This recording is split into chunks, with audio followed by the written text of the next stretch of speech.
China just made some major waves when it comes to precious metals, and it's going to impact the entire global economy, whether you live in the US, whether you live in Canada, or even somewhere in Latin America like we do. This is really, really global, guys. This is going to affect you no matter what, and it might not be in a very good way. We're going to talk in a minute about exactly what all of this means, how China's fighting back against the US's trade tariffs and other trade wars that the US is doing against China and what it actually means, especially for US entrepreneurs and business owners either in the States or abroad. I'm Justin Keltner, and on this channel, Entrepreneur Expat, we talk about everything to do with building the life of your dreams in a different country. If that's something you're interested in, if you like more information about taxes, about investing, about real estate in different countries, and how to set yourself up for success for your journey as you move and invest and build businesses abroad, then definitely subscribe to this channel. We're putting out content every single week, multiple times a week, on exactly how to do just that. And if you like this video, do us a favor and give us a huge thumbs up. You can also click that notification bell. That way you're notified, and it also helps us a lot reaching our community, reaching more people just like you, and with our goal of getting to 1 million entrepreneur expats or aspiring expats. We really appreciate you being here. So what is it that happened recently with Beijing's policy, and more importantly, why? We've been studying a lot of this. We've been following it very closely because, of course, at least according to the administration in the US, they consider China a little bit of an enemy in these trade wars. I don't think China is really much of an enemy. I think that everybody is trying to compete on a level playing field, and every country is trying to do its best, just like we have this America first mentality, which makes sense at a lot of levels. China has its China first mentality and perspective. So it's important to realize that everybody's just kind of trying to do what's best for that country. Now, what the newest development from Beijing is that they are now starting to control the export of precious metals that came from China. But this is not just for products that came from China. So it's not just for goods that were actually manufactured in China, including a lot of consumer electronics that we use. In fact, I look around here, I've got an iPhone, I've got another iPhone that we're recording with, I've got lights that are Chinese branded, I've got a screen in front of me connected to my Sony camera. It's also probably made in China. That's got a weird like Chinglish brand. It's a Feel World brand screen, you know, a little HDMI screen. Obviously that's made in China. Tripod's made in China. This fan here that I bought in Mexico, made in China. This mug, let's see, designed in California, made in, you guessed it, China. So China, I mean, the funny thing is, and this was something that I saw floating around the interwebs recently, is Trump says, hey, we have the cards. And then China says something like, well, yeah, but we manufactured the cards. But it's getting worse, guys, because in this recent development, not only are they controlling the export of individual items that were actually made in China, but they're also controlling anything made in any country that includes any precious metals that were extracted or processed in China. So this is a really big deal. What this means is that if an item is manufactured even in Taiwan, even in Singapore, even in South Korea, they're not allowing those companies in those different countries outside of China to export those items unless they get Chinese permission first. So naturally, and why does this happen, right? Naturally, China is really just trying to expand its export controls in response to everything that we're doing. So the US now and its allies are scrambling to reduce dependence because we have so many different things that depend on Chinese goods and, of course, Chinese precious metals, because China controls a really big percentage of the processing capacity of those precious metals. So yes, they have precious metals, and we have precious metals in the US and with allies as well, but China has a very big monopoly there on the processing of those precious metals. So in addition to that, there's new port fees by China. US shipping fees are now being disrupted, and trade flows are being disrupted. Costs are going higher? And how does it make sense? Like, the whole point of Trump's tariffs was, I guess, to bring costs eventually down for Americans, and it seems like that's not quite working. So why does this actually matter for the US, and why specifically does it matter for you?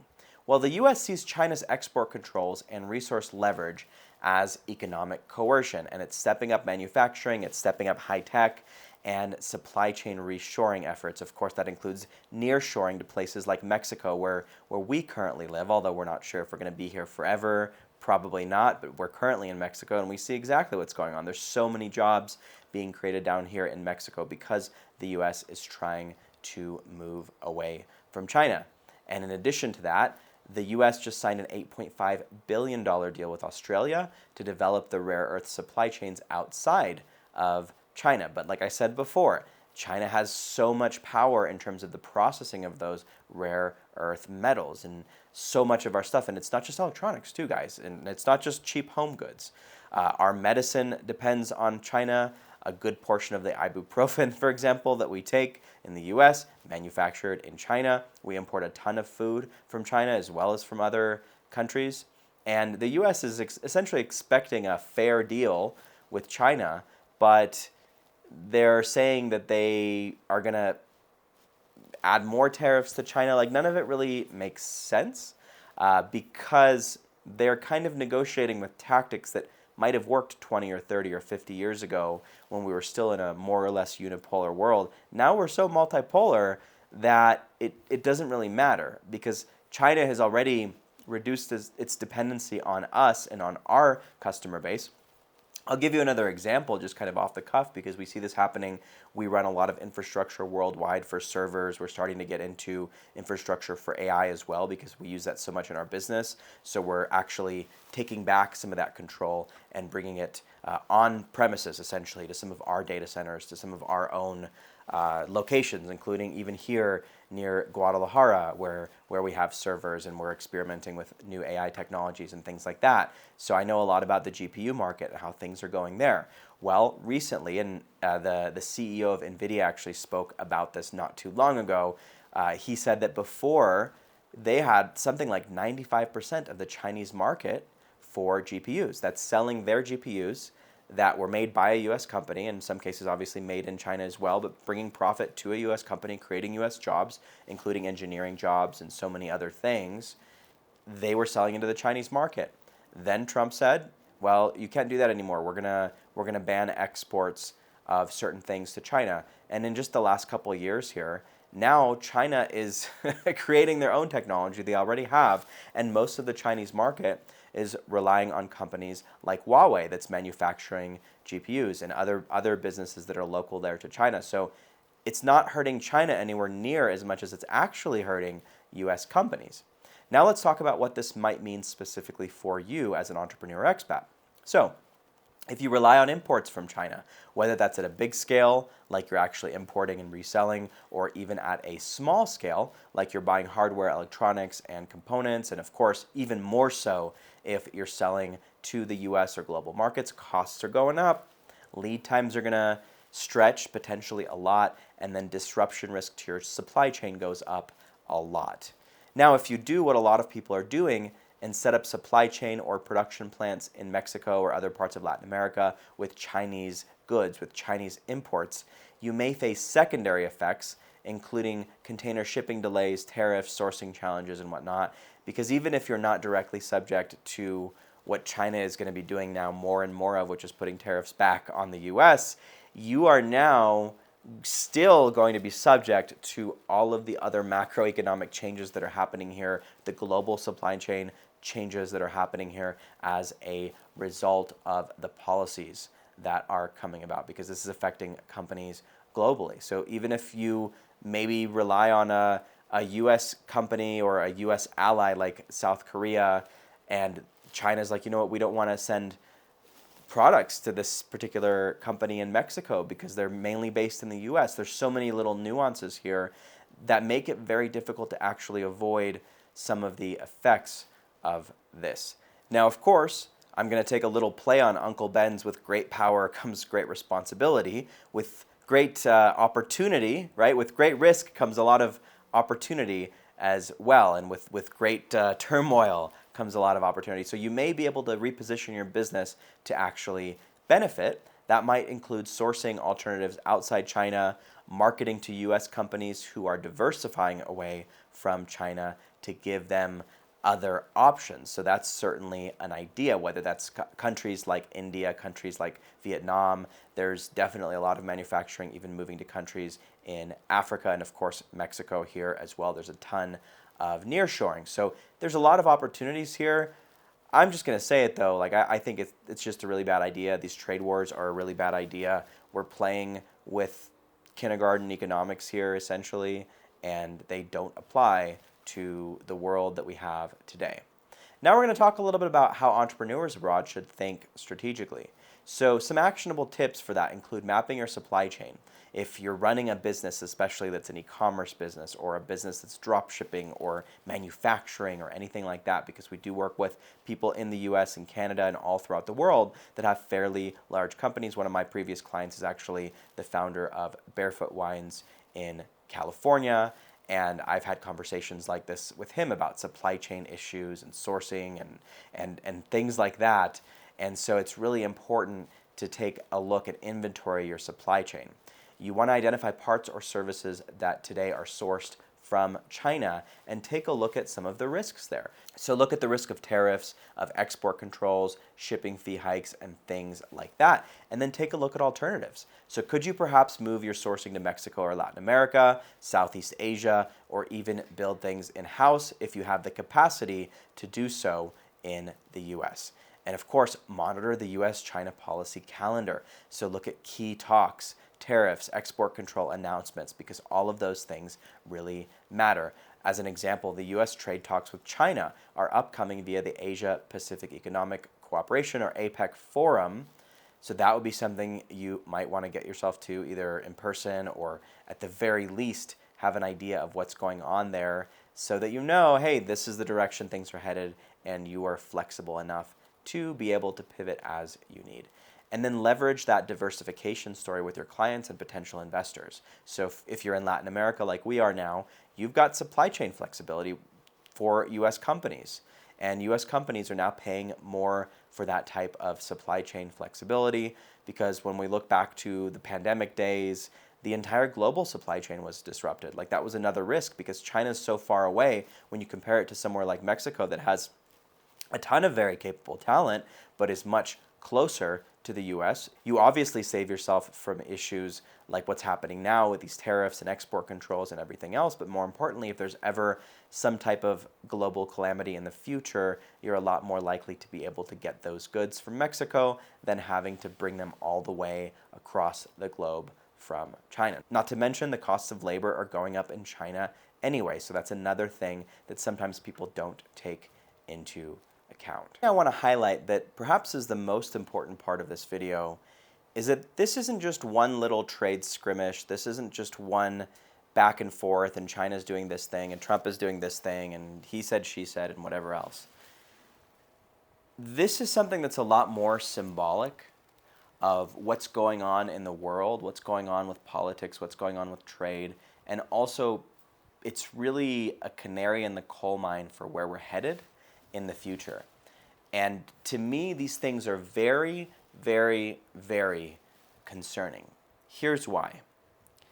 If our government right now is putting so much on the line for posturing, if they're doing so much that's based on, I would argue, very irrational policies, very irrational sources of thought, and also, in a way, I mean, it's not just anti-capitalist because it's costing us money. It's also what the US has done and been able to get away with for generations, which is just kind of bullying other countries into doing what would suit the US government. But it's not working anymore. And so these retaliations here from China are in response to what the US government is doing, and they're things that they maybe couldn't do before because economically they couldn't afford to.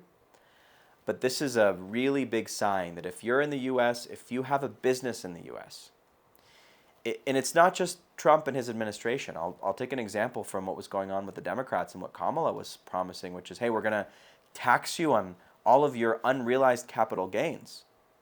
And I think taxes in a big way are not constitutional, and most of them should not exist. Don't get me started on that. But unrealized capital gains tax, I mean, that would have made every real estate investor that was making any money in the US probably take their money elsewhere.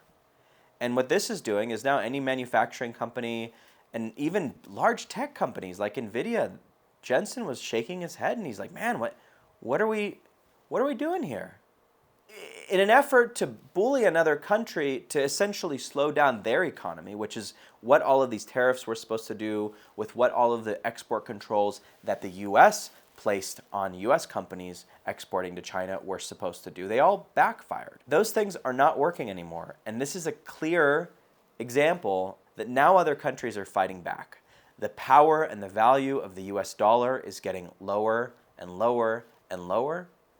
The US economy, even though there's a lot of markers that are being faked or hidden or obfuscated in some way, they're tanking. The economy is tanking. The stock market's going up, but that's not going to last for long, right?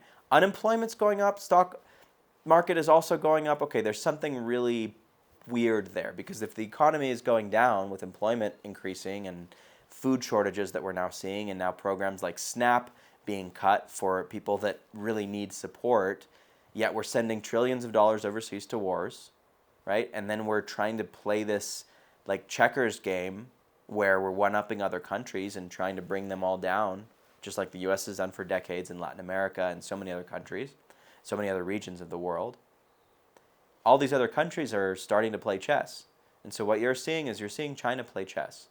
So I'm going to tell you right now, we help a lot of high net worth individuals get out of the US, get out of Canada, move to a place like Latin America, move to places like the Middle East, move to places like Eastern Europe, and not just live a better life, but really have a very solid insurance policy for their future and for their family's future. So if you've got $1 million or more in net worth and you want to get our personalized help, you want us to help you create a plan to get out of there, or at the very, very least, have a plan B, whether that's a plan B residence in your back pocket, a plan B passport, for $20 or $30 or $50,000 all in, you can have a very, very, very good insurance policy on your family's future. Because if you're in your 40s, you're in your 50s, even 60s, you might be all right. You might be able to kind of ride this out. But if you've got kids, you look at the decisions that this administration and the decisions that previous administrations have made, they're making life worse. Not just for people in the middle class, not just for people in the lower class, but even, I would say especially for people that are high net worth individuals, it's getting more and more difficult. Taxes are going up, restrictions on business are going up, thoughts are being policed now, speech is being policed. You see it happening in the UK all the time. It's coming to the US, it already is in the US. People are being pulled out of their houses, being pulled out of their cars. I'm not going to get into all the craziness that's happening with organizations like ICE, but you've seen it all, and it's not looking great. And on top of that, it's going to keep getting worse and worse. So if you think, well, it's not getting that bad yet, maybe it's only getting 1% or 2% per year worse, I would say, what if you look at your stock portfolio and instead of going up by 7, 8, 9% a year, it gets 1% worse every year? And now play that out not just into your life, but more importantly, into your children's lives, because they're going to be around a lot longer than you, and they want to have a plan B as well. And a lot of the passports that we get, a lot of the citizenships and residencies that we help people obtain, in fact, all of them, in the case of a family, are also bestowed upon the children as well. So you can secure not just your future, but more importantly, your entire family's future. So I'm speaking from the heart right now when I say, book a call. It's entrepreneurexpat.com/consult. Book a call with us. Talk to our team. It's completely free. You can apply. If you qualify, you'll do that free call with myself or my team. And if you don't work with us, I don't care. That's not the point. But if you're in a position right now where you can get out, or at the very least have a backup plan, have a plan B. We've helped people that are high net worth individuals get the residence somewhere in Mexico in as little as 72 hours after getting approved in the consulate. So this doesn't have to be something where you're spending months or years getting just a second residency in your back pocket. You can be on your path and at least have a spot secured in another country where if things really do go south, you at least have somewhere to go. So I encourage you to take that step, book that call below, or at the very least, take that first step and do something to secure your future and to secure your family's future. You're going to regret it 20 years from now if you don't do this. But I can tell you for sure, you're not going to regret it if you do. Whatever way you can, figure out a way to get out, figure out a way to build that plan B, because your life is going to be so much better and your children's lives are going to be so much better at the end of the day if you get them on the path to success and bring them to a place where the economy and all the numbers are going up, not down. That's all we got for today. Thank you so much for being a part of this community. I appreciate you being here. Don't forget to like and subscribe if you haven't already. It really does help us out a lot. Book that consult below. And if you're not a high net worth individual, feel free to check out all of the resources. We've got some free resources. We've got some courses as well that will help you along that journey. A lot of them are free, and a lot of them, if you're not yet making enough to qualify for residency in some of these countries, will actually help you get there. So we'll help you, whether it's a remote job, whether it's building your own business remotely that you can run from anywhere. We're happy to help you do that. I'm Justin Keltner. Thanks again for tuning in today.